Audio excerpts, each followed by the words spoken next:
Consumer Cellular uses a multi-layered approach to block spam calls, combining carrier-level filters, user-accessible tools, and third-party app integrations. Thanks to FCC mandates like Stir Shaken, Consumer Cellular authenticates caller IDs to reduce spoofing.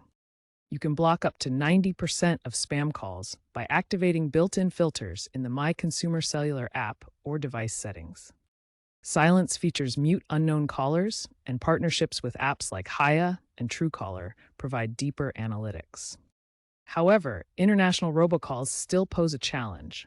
Activating these filters is crucial in protecting yourself from scams. Consumer Cellular's spam blocking relies on filters, silence, and apps. Filters use algorithms and databases like the FCC's Do Not Call registry to identify spam.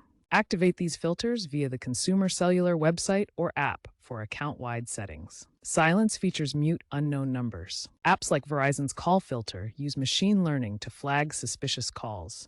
Reverse number lookup and community reporting also improve accuracy.